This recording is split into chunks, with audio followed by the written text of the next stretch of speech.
Bueno, muy buenas tardes a todos quienes nos acompañan en esta segunda sesión, digamos, del quinto ciclo de Cultura en Derecho organizado por la Facultad de Derecho de la Universidad de Chile, dedicado en esta ocasión al escritor Jorge Edwards.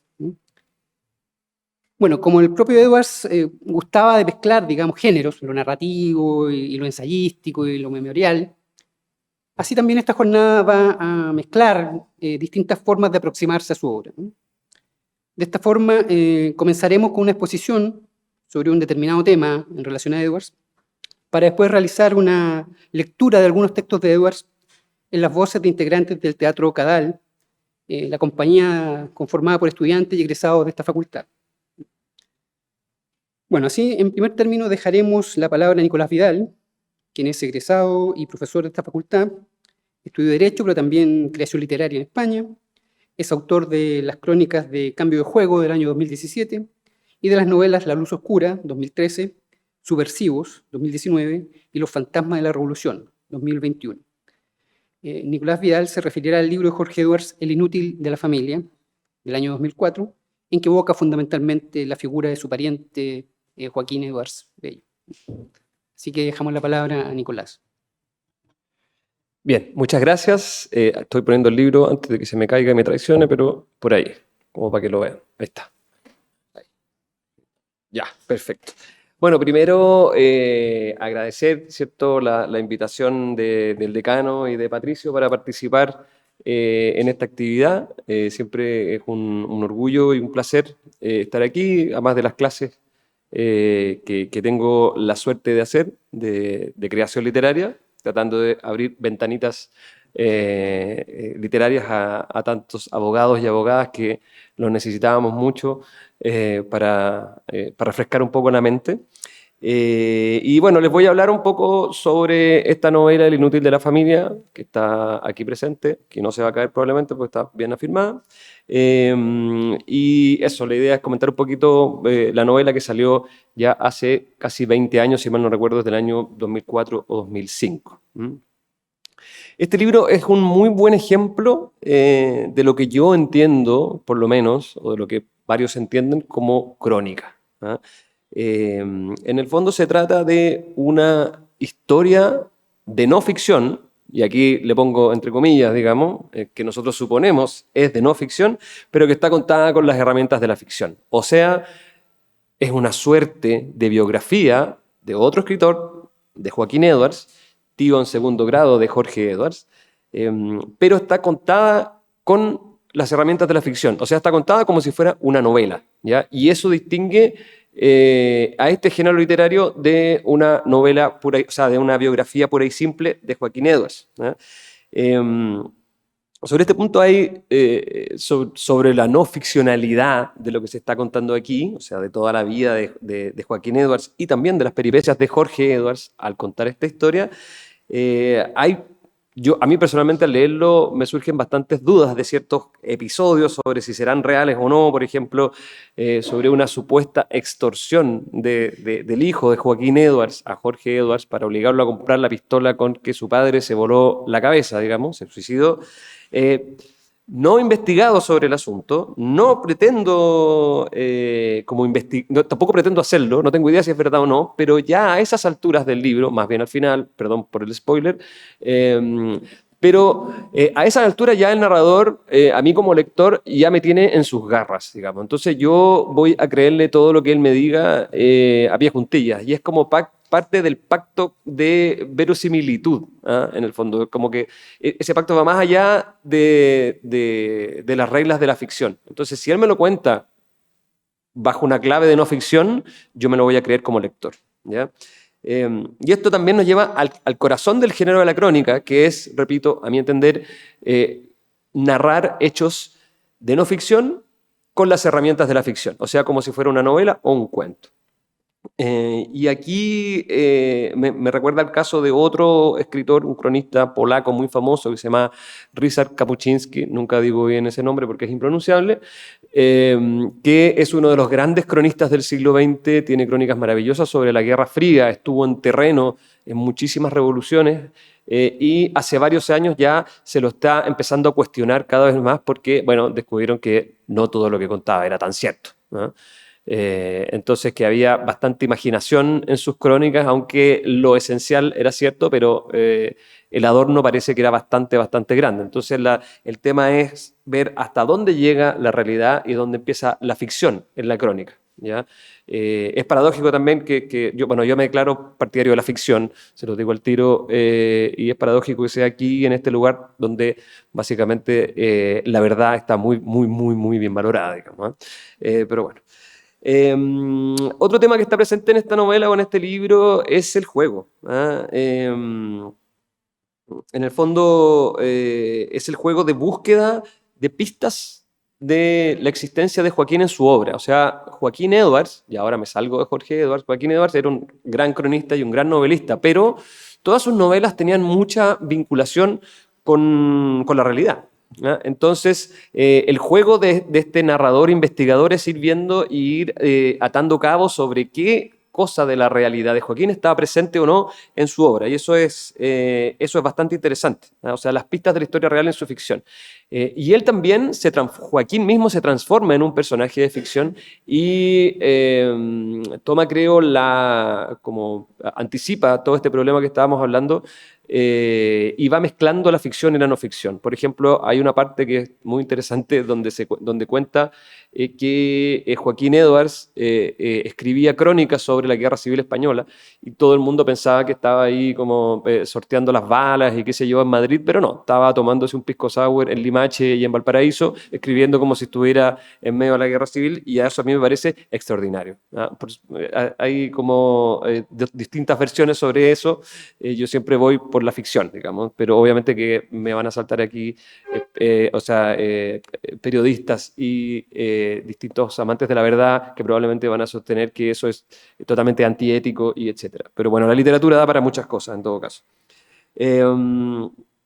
Después también, Jorge, lo interesante es que para Jorge, ya me paso al autor, esta novela es una suerte también de redención a sí mismo, ¿ya?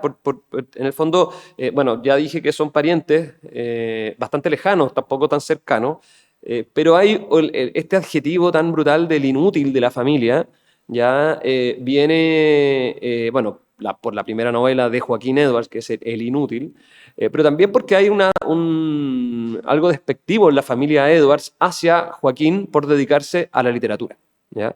Es algo que no produce nada, que no tiene nada de útil, ¿ah? Y aquí Jorge Edwards también busca sus propias huellas de inspiración en la historia de Joaquín, ¿ah?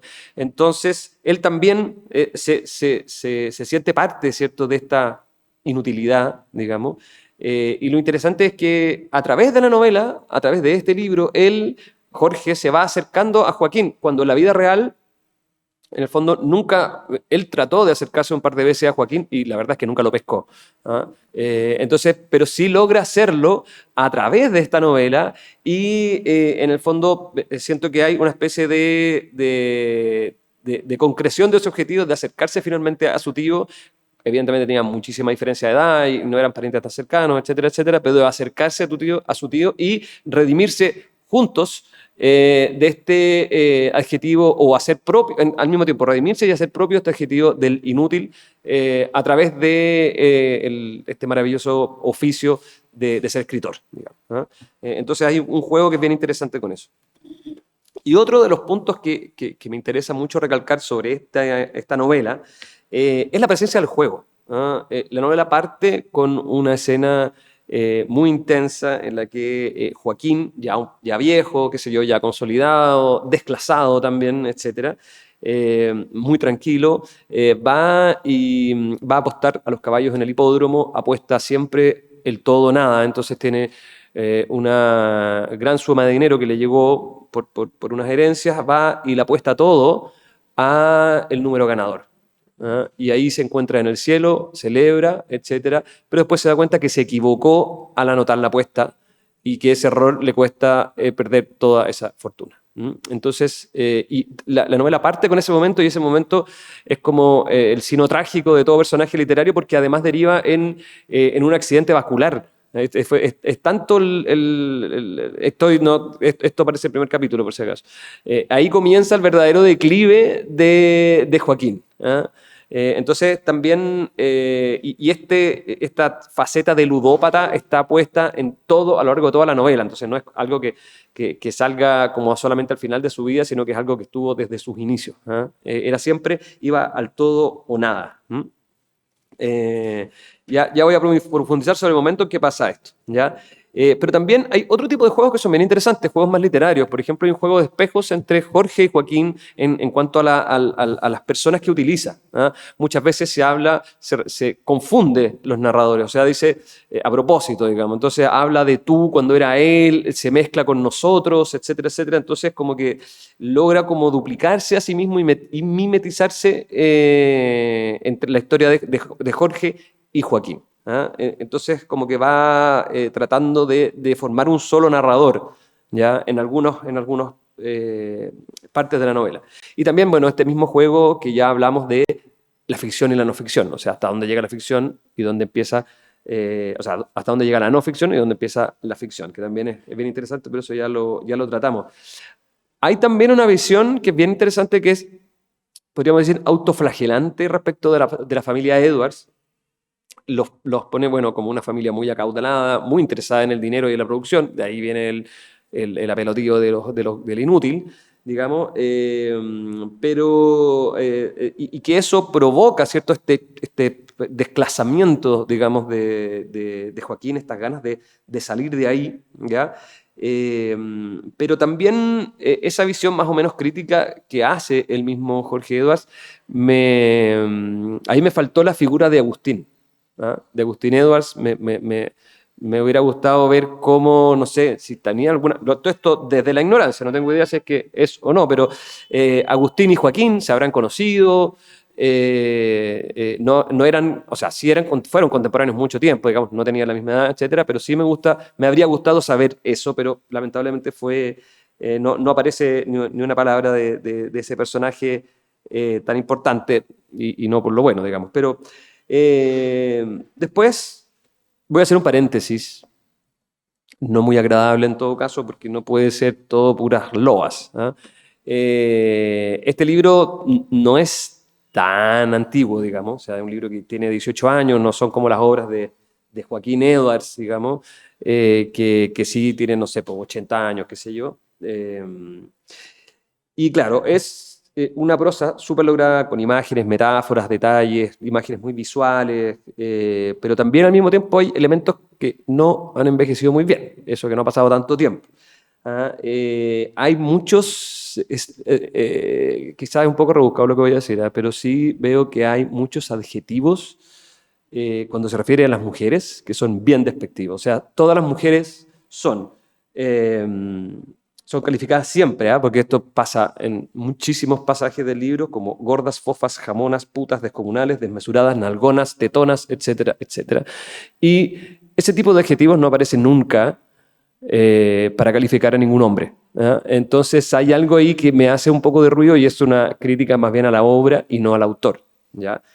Cierro el paréntesis. Porque no digan que son puras cosas buenas, también hay algo mal, o sea, hay algo criticable, digamos.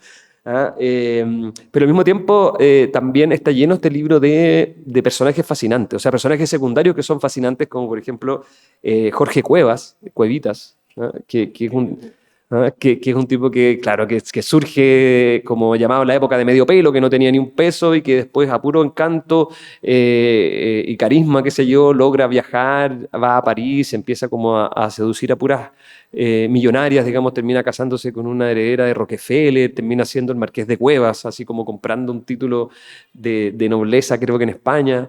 Entonces es muy interesante su historia porque, bueno, está presente, es amigo de Joaquín Edwards desde el principio y tienen como una historia que es contrapuesta, porque uno, ¿cierto?, va surgiendo como a los codazos, ¿cierto?, con todo ese encanto en el estrato social y el otro va bajando, Joaquín, de manera como intencionada, desclasándose. Entonces ese juego también es bien interesante. Y también nos muestra a Joaquín con todas sus oscuridades. O sea, no es solo un personaje luminoso, como bueno, ya hemos visto su final, pero se nos muestra con sus oscuridades. Por ejemplo, la relación con su primera mujer, que él, cuando él muere, o sea, cuando ella muere, digamos, muere muy joven, queda con 2 hijos, y Joaquín mismo dice que está seguro que ella murió en parte por su falta de empatía, por su falta de compasión, por haberle ignorado tan descaradamente. ¿Ah? O sea, él se siente muy culpable de la muerte de su primera esposa, y después la verdad es que a sus otros 2 hijos no los pesca absolutamente nada, son huérfanos de madre y en la práctica de padre también. De hecho, se menciona varias veces en la novela que uno de los 2 hijos, si no recuerdo el mayor, termina desde muy joven viviendo en un prostíbulo, porque era pareja de la dueña del prostíbulo, entonces como que ahí entre que lo adoptan, una cosa ahí media inexplicable, y es ese mismo hijo el que después va a extorsionar al mismo Jorge, donde entonces las oscuridades, y eso es bien interesante porque las oscuridades de Joaquín terminan alcanzando también a Jorge como narrador, ¿ya? Entonces ese juego también es bien interesante. Y por último, me parece que el proceso, que ya lo comenté un poco, de desclasamiento de Joaquín Edwards que se muestra en el libro, es muy interesante porque, bueno, él es parte, ¿cierto?, de la familia Edwards con todos los privilegios que eso implica, pero él, muy joven, publica el libro El Inútil, que es un libro muy crítico de su clase. Entonces, él con eso rompe por primera vez y de hecho tiene que salir arrancando de Chile y se va a Brasil, como una especie de autoexilio, ¿ya? Pero este rompimiento después se atenúa rápidamente, o sea, como que se le olvida un poco su desplazamiento. De hecho, en Brasil parte como en el fondo trabajando como de botones en un hotel, pero después ya al poco tiempo termina de protegido del cónsul, termina enamorado, ¿cierto?, de la hija de un marqués. Termina en el fondo dando pie porque a mí me sorprendió leerlo, que era la primera vez que él se enamoraba. Entonces también esa típica separación de la clase alta más antigua, de que habían mujeres para la cama y otras mujeres para el altar. Por supuesto no le resultó, digamos, el altar con esta mujer, con esta hija del marqués, pero sí demuestra que tenía todavía este componente de clase muy presente. Después se va a París a vivir la vida loca, digamos, con el Marqués de Cuevas y otros personajes, y lo reclutan para llevarlo a la Primera Guerra Mundial a la fuerza, y después, desesperado, termina pidiéndole ayuda a su hermano, que era cónsul en Liverpool, y gracias a eso simplemente se salva. Entonces, de nuevo, volviendo a los beneficios a los privilegios de la clase, ¿eh? cuando lo necesitaba. Pero ya después de eso empieza un desplazamiento más paulatino, pero más profundo, donde él de a poco se va alejando de su familia, de sus amistades, de todos los beneficios que eso le daba. Se va a vivir al barrio Brasil, deambula siempre por sucuchos de mala muerte en todo el centro, y en la estación central también. Tiene una rutina, vive bastante al justo con sus crónicas que escribe todos no me acuerdo si eran los jueves, creo, en el diario La Nación, y consolida esto en su relación con la Mayita, su segunda esposa, una mujer muy buena, humilde, con la que comparten una casa muy normal, digamos, en el barrio Brasil. Y ahí vive muy tranquilo en su etapa madura, digamos, consigue una estabilidad literaria, emocional, digamos, también se sitúa en un espacio en que finalmente él está cómodo, y todo esto estaba muy, muy consolidado, y podríamos decir que era feliz, digamos, justo en el momento en que va y le apuesta el número equivocado en el hipódromo y todo se va al carajo, ¿no? Entonces este final trágico también es bastante literario como personaje. Eso, bueno, muchas gracias por prestar atención. El libro es bien interesante, así que se lo recomiendo si pueden conseguirlo. Gracias.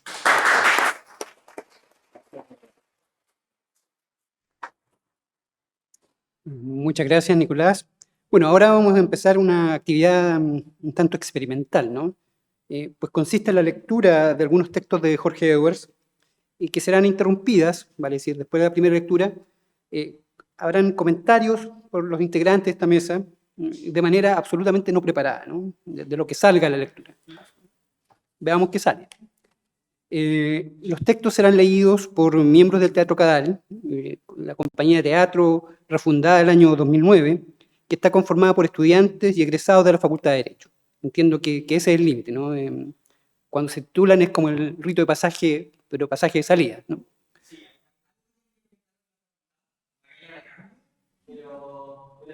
Ya. Muy bien. Bueno, este grupo es amplio, ensaya semanalmente para presentar a fin de año un montaje final cada año, y que este año será en un encuentro de teatral, entiendo, y que será en el Teatro Antonio Varas. Ahora, no son realmente personas que se dedican o dedicarán al derecho aficionados al teatro, porque entiendo, puedo equivocarme, que la sigla CADAL significa Club de Artes Dramáticas de Aficionados a las Leyes. Sí. Bueno, los integrantes de CADAL que leerán hoy son Gaspar Cordero, Lucas Andrade y Diego Berguño. La primera lectura comenzará con un fragmento del libro de Edwards, La muerte de Montaigne, del año 2011, al final de la cual haremos algunos comentarios según la lectura misma.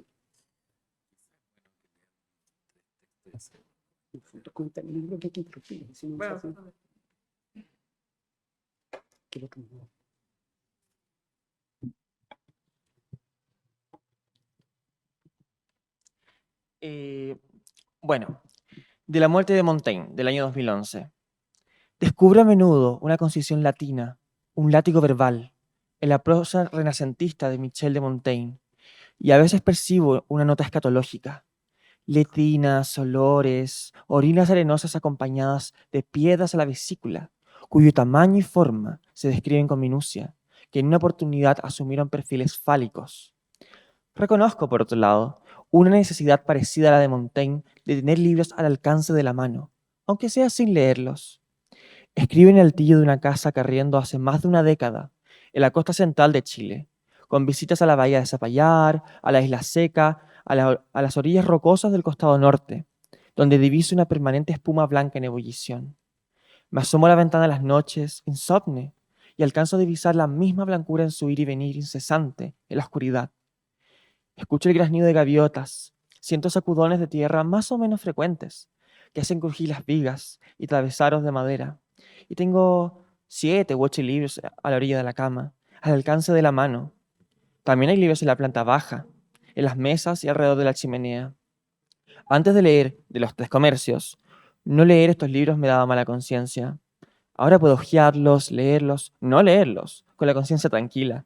Ahora me pregunto si el maestro, en esos años finales de su vida, muy joven al menos para mí, de 57, 58, 59 años, pensaba en Mary de Gumey con deseo, con sentimientos de amor carnal. Ella trabajaba para él, soñaba con él, lo echaba de menos, pero no sé si era correspondida. A este respecto tengo mis dudas, y estoy convencido de que ella nunca pudo reemplazar, a pesar de que hizo grandes esfuerzos para conseguirlo, como se deja ver en su prefacio de 1596, a Etienne de la Boutier, de los sentimientos del maestro. A propósito de Zapallar, y a propósito de la muerte de Etienne de la Boutier, y a propósito de Michel de Montaigne, descorro la persiana y miro a la distancia, a través de un ligero velo de niebla, de espuma dispersa, no sé de qué, de la isla seca. Más allá, oculto de mi vista por un saliente rocoso, se encuentra el cementerio de Zapallar. Soy casi 20 años mayor que Michel de Montaigne en las vísperas de su desaparición, en sus años y meses finales. Y ya es tiempo de que empiece a pensar en los finales míos. El cementerio de Zapallar es uno de los lugares que amo en este mundo.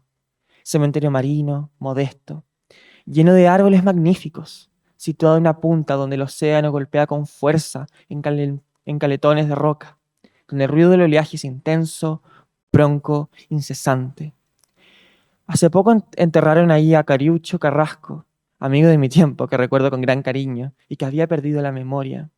Cariucho figura en una página perdida de mi novela Los convidados de piedra, pescando con lienza en un paraje solitario de la isla de Pascua.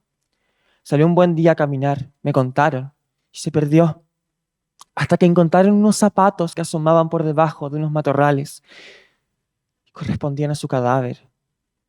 Apareció en los diarios la foto de un anciano de barba blanca, de pómulos hundidos, de cara extraviada.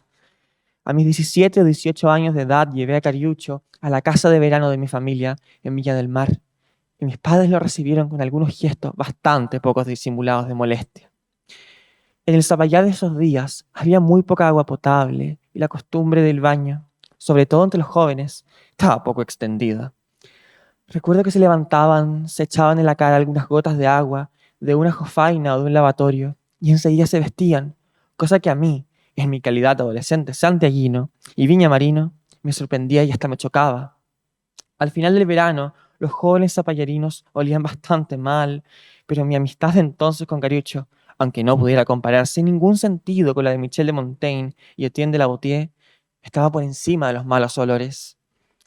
Hace algunos años había ingresado al cementerio de Zapallar José Donoso, el novelista, que ahora descansa ahí junto a su mujer, María Pilar.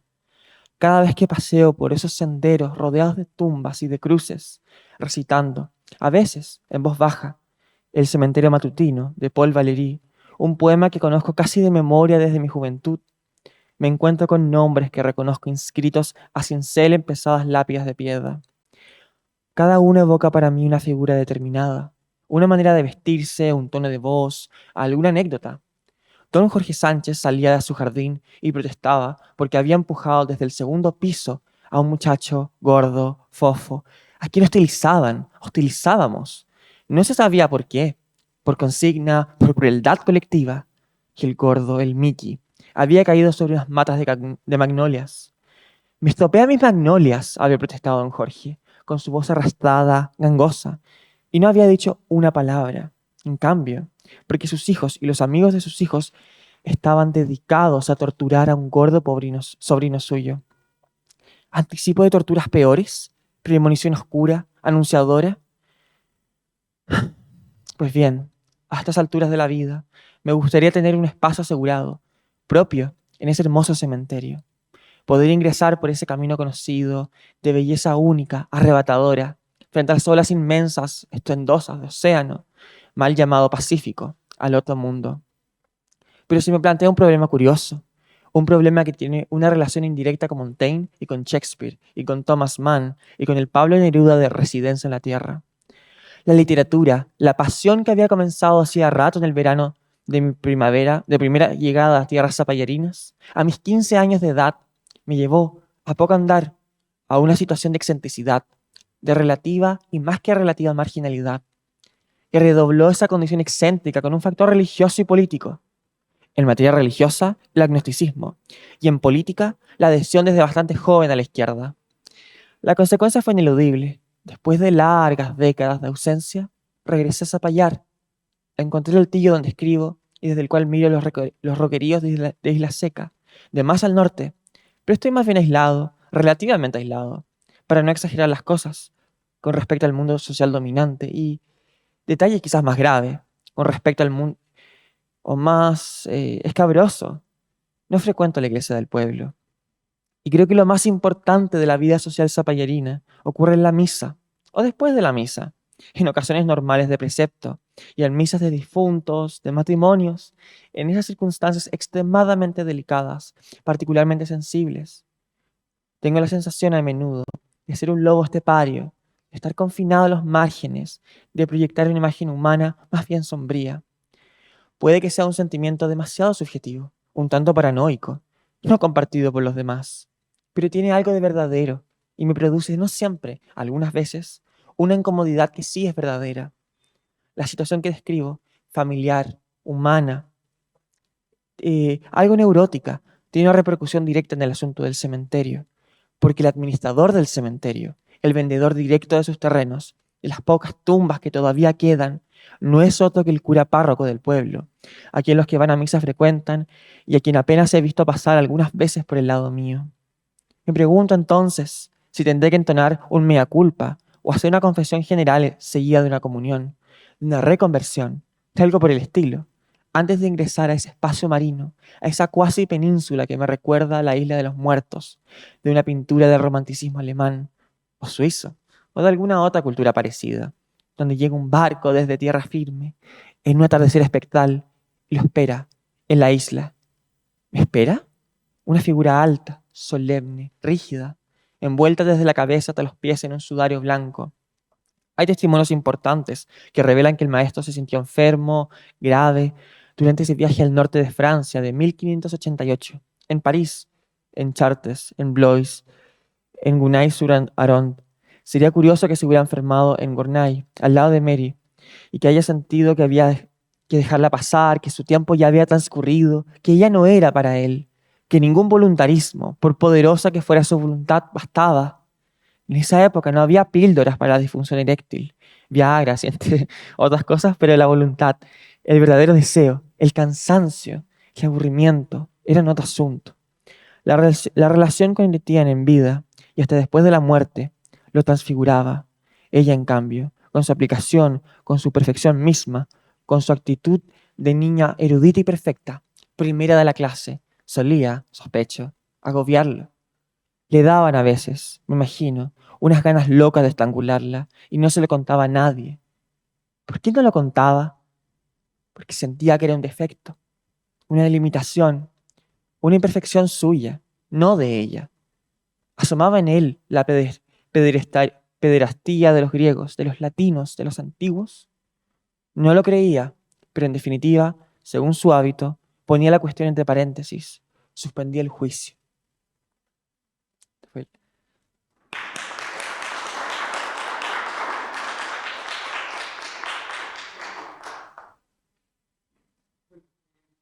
Vamos a hacer unos comentarios antes de la próxima lectura.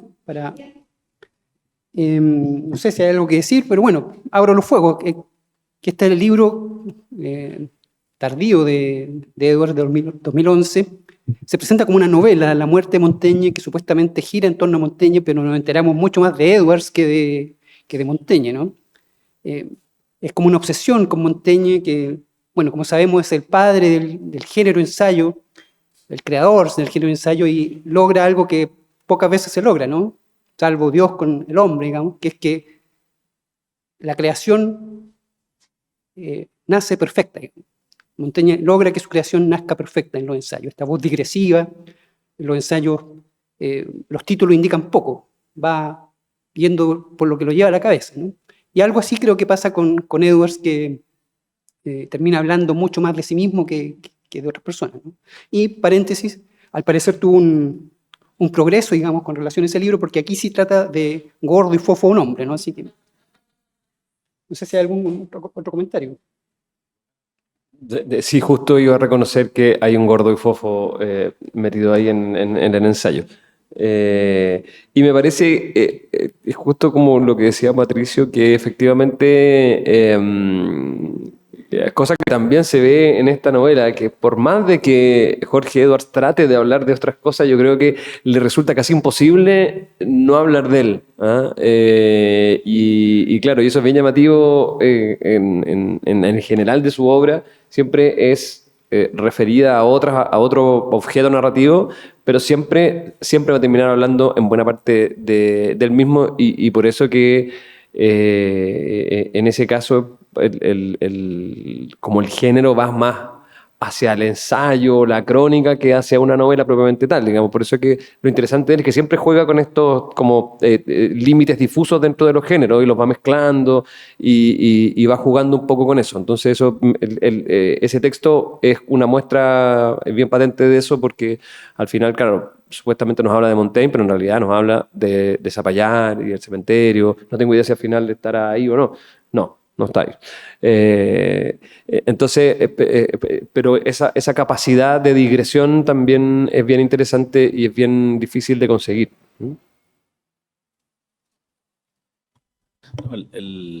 La novela esta es realmente muy, muy bien escrita. Estoy de acuerdo con lo que ha dicho Patricio y Nicolás. Cómo un señor francés del siglo XVI puede conectarse con Jorge Edwards en Zapallar. Es una cuestión bastante, digamos, increíble en el sentido de la palabra, pero pero se produce esa conexión, yo creo, por algo que es una clave que yo la traté de explicar en las palabras que di en el homenaje de la academia, es que el ideal del caballero educado, de lo que podría ser la élite chilena, no es muy distinta a la de un señor rural francés de hace 3, 4 siglos. Eso no ha cambiado mucho. Entonces hay algunas semejanzas en el estilo de vida y yo creo que Edwards refleja eso. Después hay un par de temas más. Hay una mujer muy joven, ya no recuerdo cuántos años, 20 y tantos años, que se enamora apasionadamente de Montaigne. Y Montaigne tiene 58 y este amor apasionado consta en algunos textos, no es una pura invención de Edwards, pero a partir de ese romance, que es una fascinación por la persona de Montaigne, Edwards construye toda una ficción de cómo habría sido el romance entre estos dos, porque Montaigne no se separa de su mujer, no separa el matrimonio, sin embargo tiene unas cartas apasionadas con esta mujer más joven, entonces eso como que alimenta, y ese amor se produce sobre todo al final de la vida de Montaigne. Y en tercer lugar, Montaigne hace una tremenda contribución, según Edwards, ayudándolo a Enrique IV, que es un rey protestante que se hace católico para acceder a la corona, ayudándolo a redactar el Edicto de Nantes, que es un edicto que permitió la tolerancia religiosa. Básicamente decía que la religión del príncipe era la religión que iba a ser la religión oficial de cada reino, no estaba resuelto, por lo menos el Estado imponía su religión en ese territorio, y si el príncipe cambiaba de religión, también cambiaba en ese territorio. Un sistema, estamos hablando del siglo XVI, entonces esto era importante.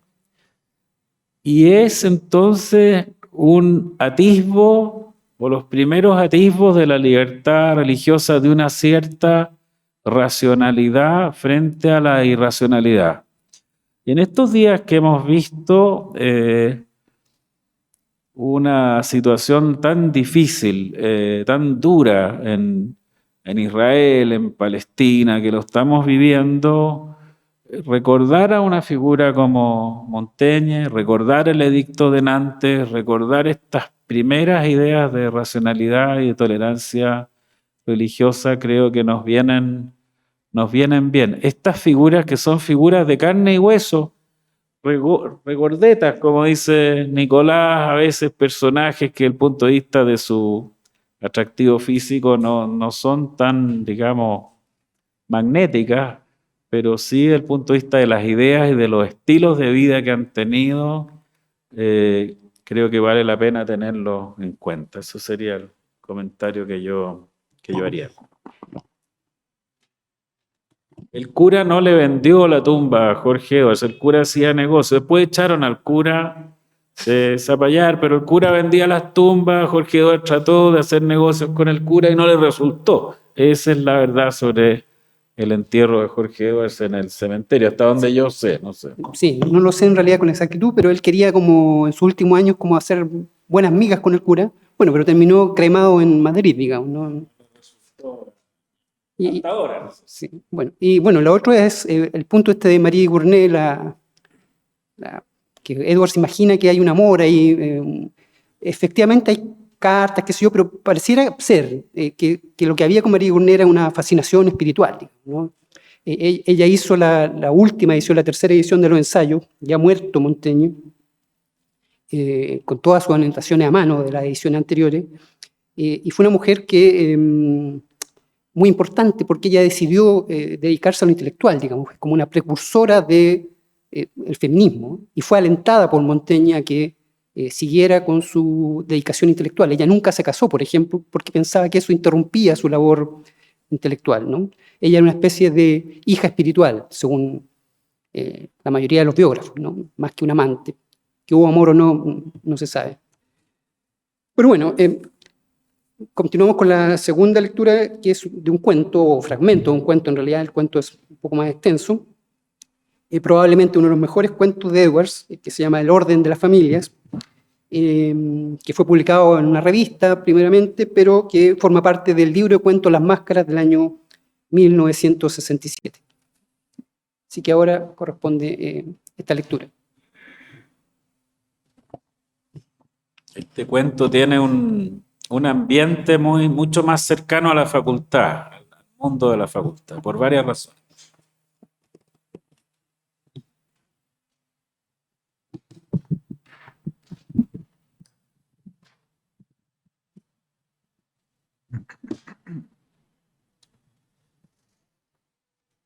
Ahora recuerdo que nos pareció muy natural, a pesar de lo poco que nos conocíamos, la invitación de Verónica al campo. Después supimos que mi madre lo había arreglado todo. Mi madre tenía bastante confianza con la familia de Verónica, desde sus buenos tiempos. Además, era experta en arreglar asuntos de esta clase. En esos días, mi padre no se sentía nada bien. Estaba pálido, desencajado y se le olvidaban las cosas. Poco antes de que partiéramos, le vino una fatiga. A medianoche, él dormía mal y se pasaba las noches caminando por la casa. Decía que el mejor descanso para él era veranear en Santiago. Pero nosotros adivinamos a través de una conversación de mi madre con José Ventura, que había hecho malos negocios y no podía pagar el arriendo de una casa en Viña.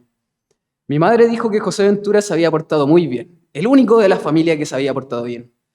Y tú me dijiste, aparte en un tono desacostumbradamente serio, que no había que insistir en lo del veraneo en Viña. Asentí con la cabeza y te miré a los ojos, en silencio, mostrando que comprendía que la situación era grave. A lo mejor es bonito allá, agregaste conciliadora. A lo mejor, dije, seguro que lo es. Me acuerdo que desperté una noche y mi padre estaba en el dormitorio. Había encendido la luz y revisaba la mesa llena de libros.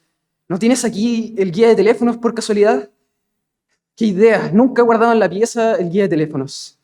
Es que ando buscando una dirección, dijo él, con las manos en los bolsillos del pijama, la mirada errática, el pelo en desorden, los pantalones medios caídos. Salió al corredor, donde también tenía la luz encendida.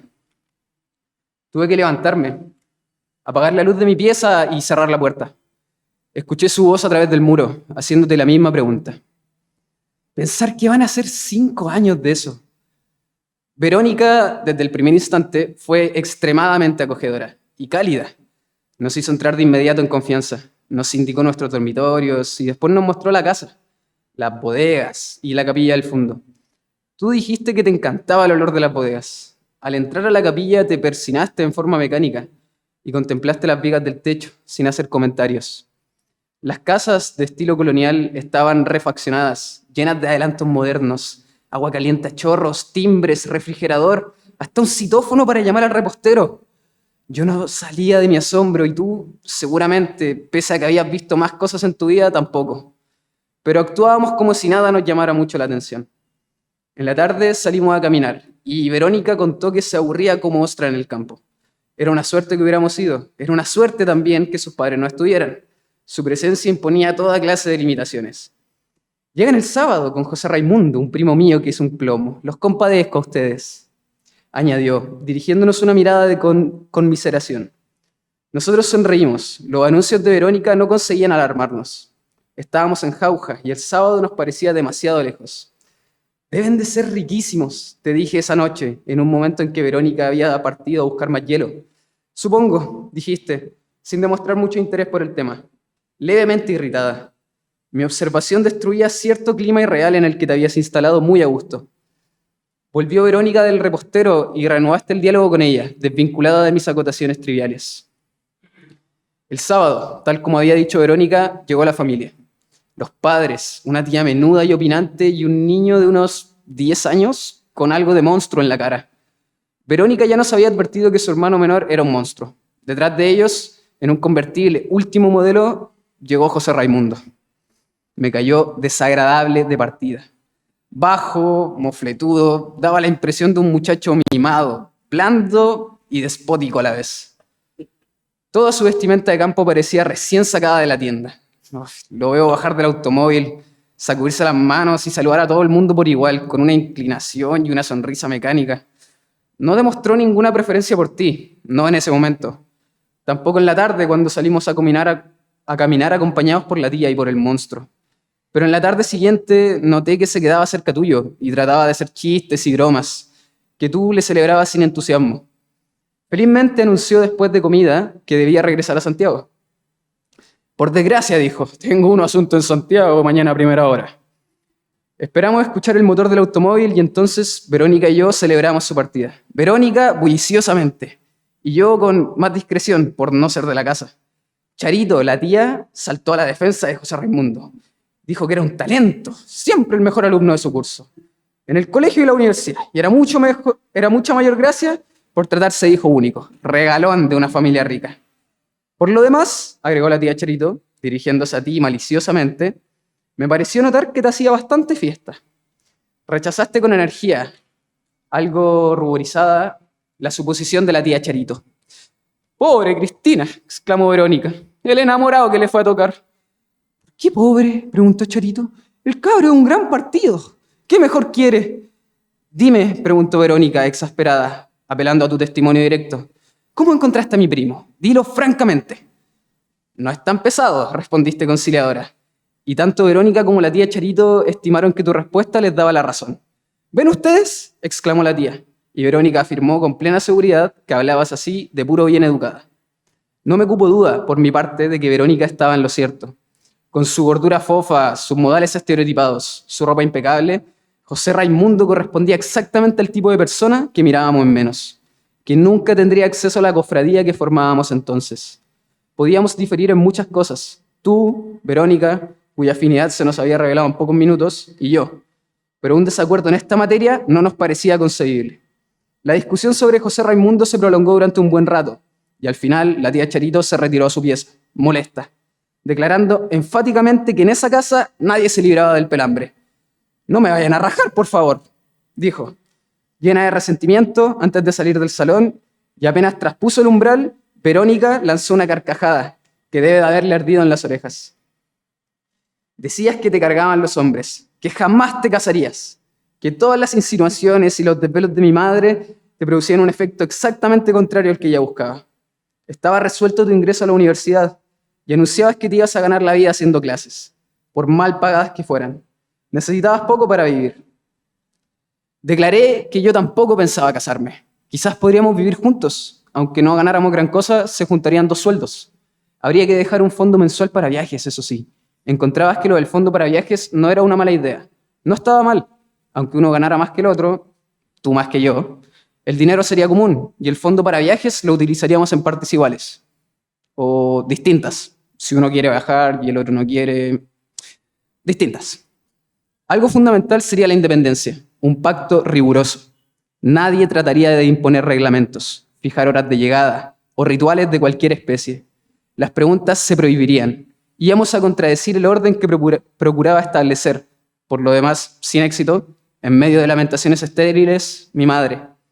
Llevaríamos la negación de ese orden hasta sus últimas consecuencias. ¿No te parece? ¿No estabas completamente segura? Decías que sí, que por supuesto, formidable, gritaba yo, levantando los brazos exaltado. La noche llegaba demasiado pronto. El viento frío de la cordillera y se proponía una vuelta. El hambre nos estaba asediando. Imaginábamos de antemano una decepcionante sopa de letras o un plato de espinacas. Un huevo frito sobre las espinacas habría sido mucho lujo.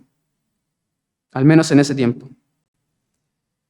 Me gustaría saber si todavía recuerdas estas conversaciones.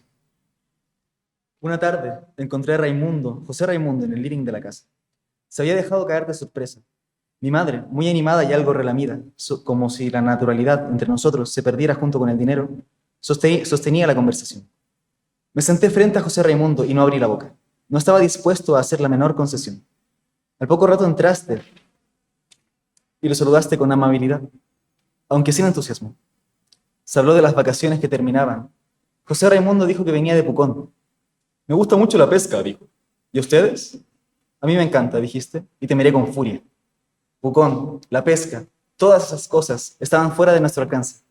Mi madre insistió para que José Raimundo se quedara a comer. Salió del living y mandó rápidamente a Domitila a comprar jamón y vino. Me asomé al repostero y vi a Domitila, que no estaba para esos trotes, que últimamente vivía cansada. Partí rezongando. ¿Por qué lo convidaste?, susurré. ¿Y a ti qué te importa?, contestó mi madre en voz baja, enrojeciendo de ira. ¿Eres tú, ahora, el llamado a decirme a quién debo invitar a mi casa? A Cristina le carga, dije. No puedo aguantarlo. No es verdad, replicó mi madre. ¿De dónde sacas eso? Es un muchacho muy simpático y muy caballeroso. ¿Por qué motivo le va a cargar? Es un perfecto imbécil, exclamé, sin controlar por completo el tono de la voz, y salí del repostero para no escuchar la respuesta. En el salón, José Raimundo, a sus anchas, hablaba de música. Era perfectamente insensible a la hostilidad ajena. Tenía piel de elefante. Se las daba de conocedor y decía que los cuartetos de Beethoven eran lo más extraordinario que se había escrito. ¿A ti te gustan? Algo, dijiste impávida. ¿A ti? Quise gritar a voz en cuello que no los había escuchado en tu perra vida, que no sabías de las canciones de moda, que por mi parte prefería 1000 veces las sonatas, y Bach y las óperas de Wagner, qué sé yo, pero me contuve y opté por decir que me gustaba Stravinsky, La consagración de la primavera.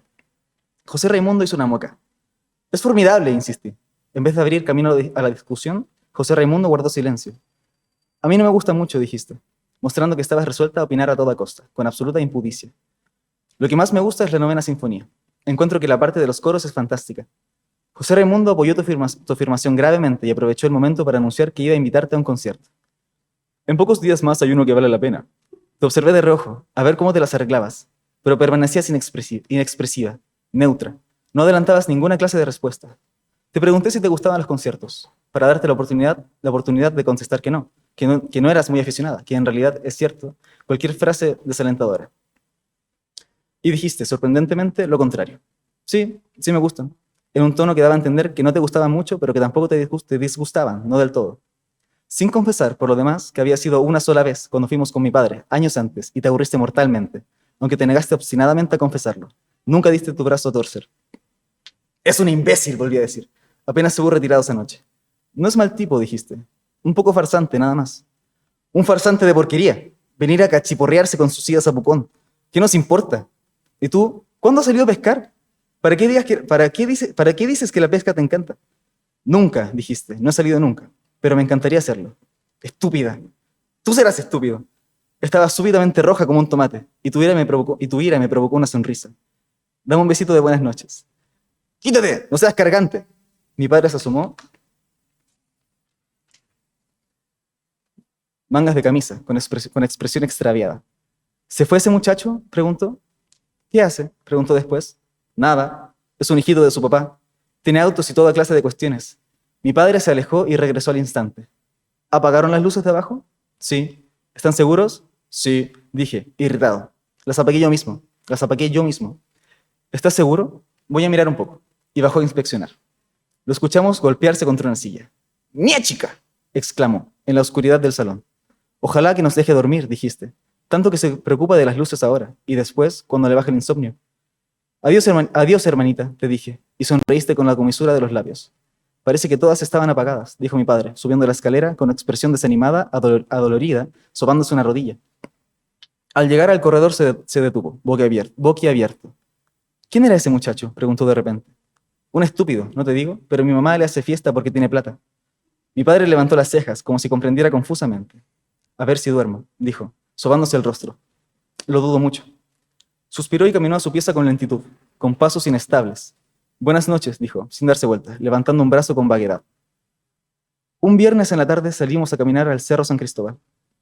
Las clases comenzaban el lunes. Nosotros aprovechábamos nuestros últimos instantes de libertad. José Raimundo me pasa a buscar a las 6:30 para ir al concierto, dijiste.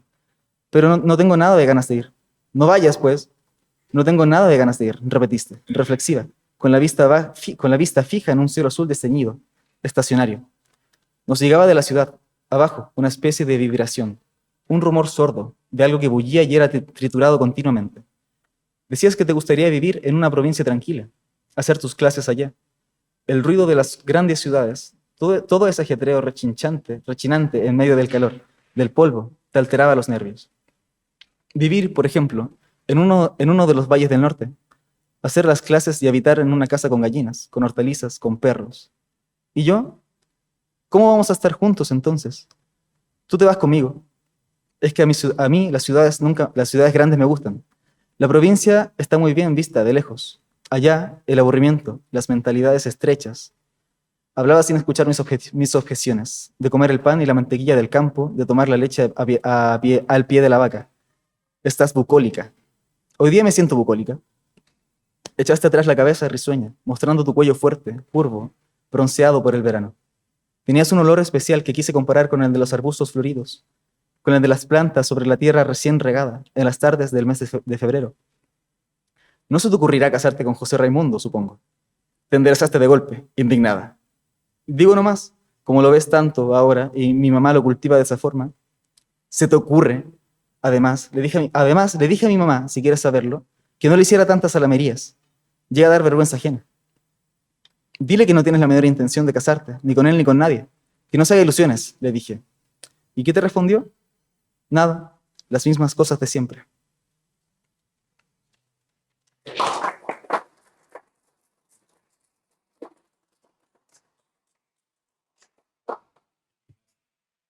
Muchas gracias. Este es un fragmento simplemente del cuento, ¿no? Un cuento largo.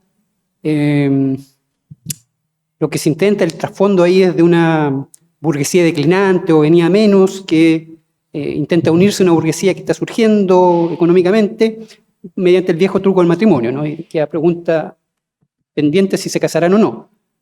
Se casan, ¿no? El proyecto levemente incestuoso del narrador se ve destruido por esto, ¿no?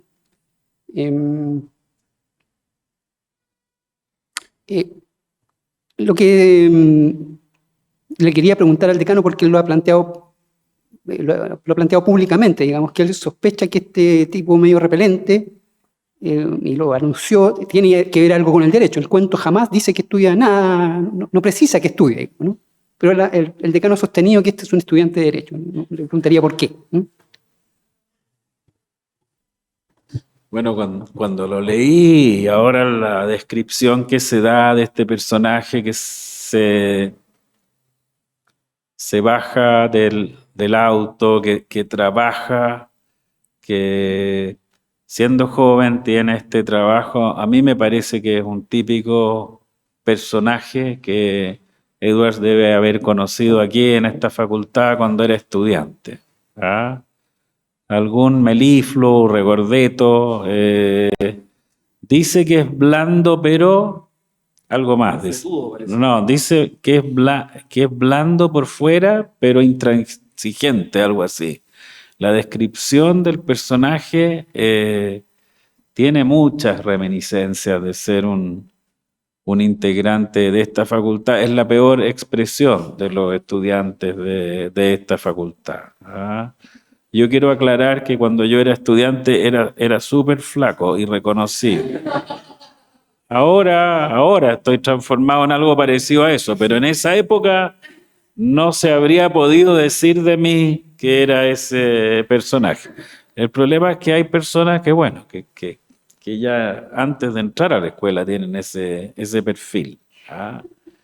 No sé qué puedes decir tú, Nicolás. Bueno, para aclarar, aparentemente el señor Edwards es más gordofóbico que otra cosa, ¿ah? Por ahí va la cosa. Pero bueno, cerrado el paréntesis, veo algo, o sea, bien interesante que también se repite en este libro, que es la capacidad que tiene de crear imágenes muy nítidas cuando uno lee, bueno, en este caso cuando uno escucha, y que suena fácil, pero no es tan fácil. O sea, nosotros estamos ahí y vemos llegar a este personaje, es muy visual, ¿ah? O sea, todas esas descripciones que nosotros nos permiten situarnos y vivir la atmósfera del campo, sobre todo en la primera parte, digamos, vivir la atmósfera del campo, de esta como hacienda donde llega este personaje insufrible porque además el narrador lo pone como insufrible ya de plano, ¿ah? pero sí está muy bien personificado. Y al mismo tiempo no solo él, sino todas las otras personas que están, todos los otros personajes, aunque sean secundarios, basta con una frase, un comentario al aire, por ejemplo, esta discusión con la tía, no sé cuánto, la tía Sarita, no me acuerdo cómo se llama.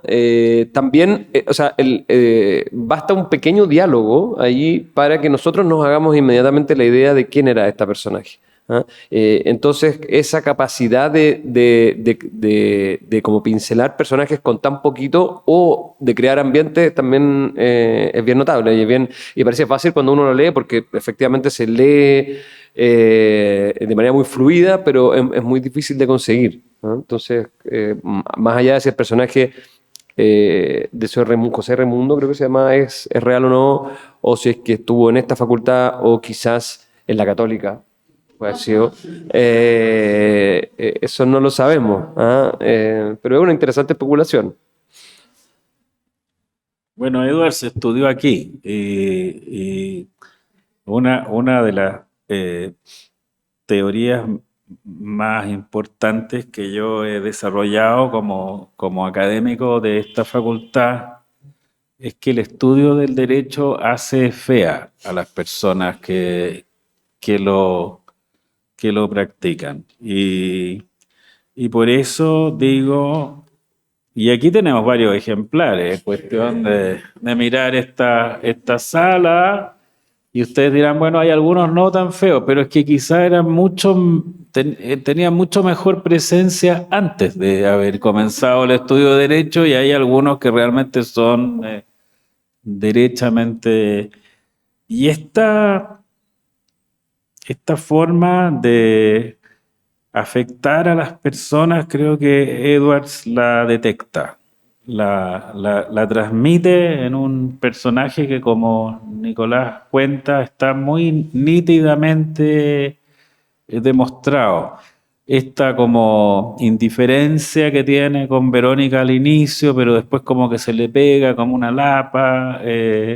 Bueno, hay una serie de rasgos, de tener ropa siempre recién comprada, es una cuestión, no usa ropa.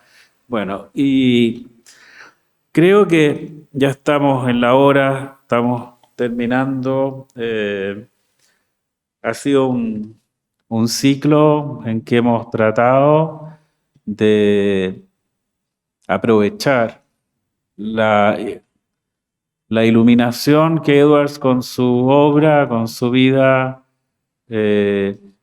ha expresado sobre el derecho, sobre nuestro país, sobre el mundo, sobre la cultura, sobre los libros, sobre el intelecto, que nos acompañan hoy día los estudiantes del teatro. Es una muy buena señal porque lo que hemos querido en este ciclo que se está transmitiendo, me acaba de enviar un mensaje el profesor Lucas Sierra, lo están viendo. La verdad es que es transmitir ese amor por la literatura, por las letras, por el pensamiento libre, por la libertad, que Edward ciertamente lo tuvo y lo manifestaba de muchas maneras en su obra. Y ese mensaje, con que le haya llegado a una persona, ya es suficiente para justificar estas jornadas. Así que les agradezco mucho su presencia. No sé si hay alguna pregunta, algún comentario, alguna observación. Y si no, damos por terminada esta participación, agradeciéndole a Nicolás, a Patricio. No sé si quieres decir algunas palabras finales, Patricio. No, simplemente agradecerle a todos la presencia y si no hay preguntas, digamos, quedan bienvenidos. Esperamos al próximo ciclo, ¿no? Vamos a grabar esto y vamos a dejarlo, sí. Profesor Carlos Ruiz quiere hacer una observación, vamos a dejarlo grabado, y la familia que vino ayer, vino Jorge Hijo y Jimena, van a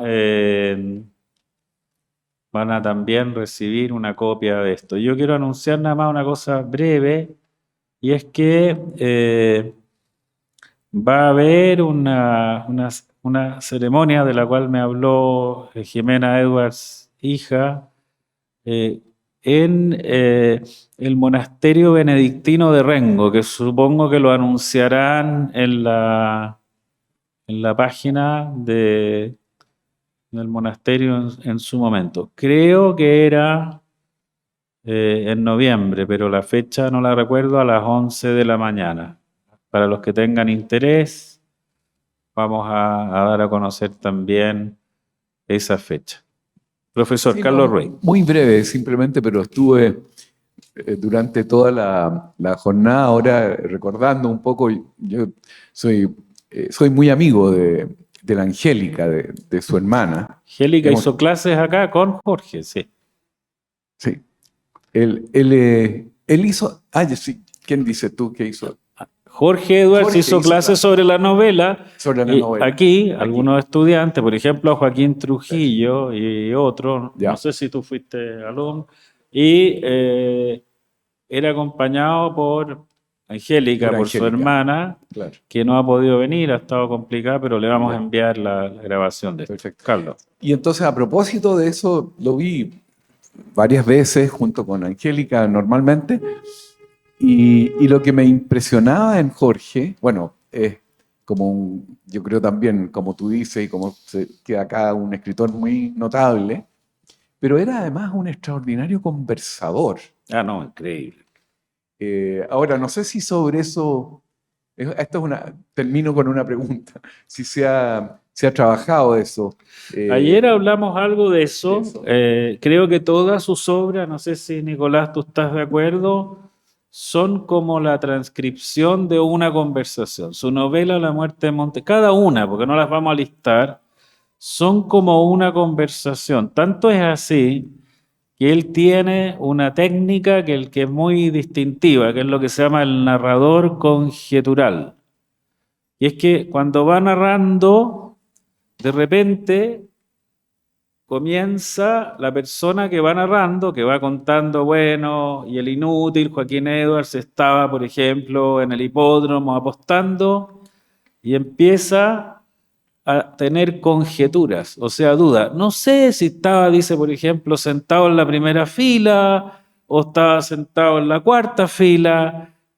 Yo no tengo idea, por ejemplo, qué boleto habrá comprado, pero lo que sé es que se equivocó en el caballo que apostó y entonces el narrador empieza a hacer conjeturas sobre lo que está, y eso ya es una técnica que yo diría está presente desde, bueno, desde el patio quizá. Ya hay una especie de conciencia desde el cuento del patio, el narrador que va, y eso es muy de la conversación. Cuando está contándose un cuento en una conversación entre dos o más personas, dice, pucha, no me acuerdo si el sillón era rojo o era verde, pero ahí estaba sentado tal persona. Y yo creo que esa es una técnica muy distintiva de Edwards que hace que Edwards aparezca en todas sus obras. En todas sus obras está él, porque está haciendo la conjetura y entonces su subjetividad se explaya en las obras. Tengo sí mis dudas en que a veces este recurso usado muchas veces interrumpe el hilo de la narración y un lector poco atento, como a veces puedo serlo, yo y otros, digamos, pueden perderse. Es decir, bueno, ¿cuál es la historia aquí? La historia es si el cura de Zapallar permitía o no enterrarse, o Montaigne y sus días finales con Enrique IV de Navarra. Entonces, esa es un poco la cuestión. Pero es un escritor conversador. Y el otro rasgo que yo diría que lo destacamos ayer, no sé, Patricio, si tú quieres agregar algo, es que es probablemente, y quizás Carlos tú puedes decir esto, el escritor más leído de la historia de Chile. Porque Edwards leyó mucho y leyó sobre muchos temas.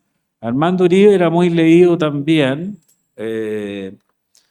pero pienso que con Jorge Edwards deben haber andado por ahí que tanto leyeron, o sea, leyeron los clásicos latinos, los griegos, literatura medieval. son muy leídos, en verdad, y no hay escritores que tengan esa característica. Y ser muy leído es tener una riqueza enorme en las obras, en las temáticas. Nicolás decía, bueno, la narración puede ser sobre cualquier objeto, pero al final está él con su experiencia presente. ¿Ah? Patricio. ¿No? No, solo de acuerdo, digamos, ¿no? Solo apuntar que Elena Garro, la escritora mexicana, decía que el escritor más culto que había conocido en Latinoamérica era Armando Uribe. ¿Era quién? Armando Uribe. Y tenía su punto de comparación bastante alto, digamos, fue ex mujer de Octavio Paz y amante de Adolfo Bioy Casares, así que podemos confiar en ella, ¿no? Ahora, Edwards efectivamente era un gran lector, y como Uribe se levantaban a las 5 de la mañana a leer, digamos, ¿no? Y ese escritor lector es el que escribe de lo que lee, me parece. Bueno, estamos bien, entonces.